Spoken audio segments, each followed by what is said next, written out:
ആവേശം വാനോളമുയർത്തി മാളയിൽ കൊട്ടിക്കലാശം.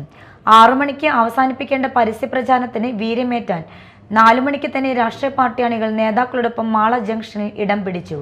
പിന്നീട് കണ്ടത് താളമേളങ്ങളോടെയുള്ള കളർഫുൾ കൊട്ടിക്കലാശം.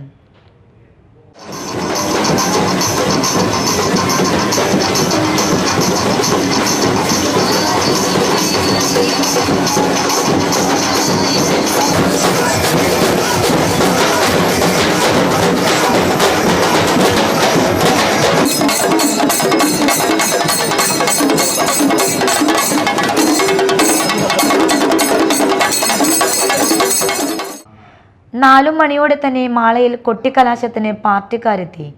UDFും LDFുമാണ് മാള ജംഗ്ഷനിൽ ആദ്യം എത്തിയത്. പിന്നീട് കുറച്ചുനേരം കഴിഞ്ഞപ്പോൾ വർദ്ധിത വീര്യത്തോടെ BJP നേതാക്കളും അണികളും എത്തി. താളമേളങ്ങൾ മുഴങ്ങി, കൊടികൾ വീശി അണികൾ ആവേശക്കടലിൽ ആറാടുമ്പോൾ സ്ഥാനാർത്ഥികളും അതിൽ പങ്കാളികളായി. ജില്ലാ panchayat Mala division UDF LDF സ്ഥാനാർത്ഥികളായി സാജൻ കൊടിയനും MR അപ്പുക്കുട്ടനും മാളയിൽ കൊട്ടിക്കലാശത്തിൽ പങ്കാളികളായി. ബ്ലോക്ക് ഗ്രാമപഞ്ചായത്ത് സ്ഥാനാർത്ഥികളും കൊട്ടിക്കലാശത്തിനെത്തി.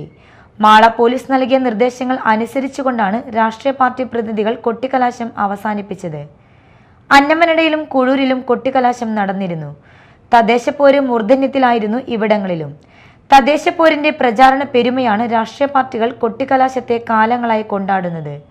വീടുകൾ കയറിയുള്ള അവസാന റൗണ്ട് പ്രചാരണം, ചിലരെ നേരിട്ട് കാണൽ എന്നിവയാണ് വരും മണിക്കൂറിൽ അവശേഷിക്കുന്നത്.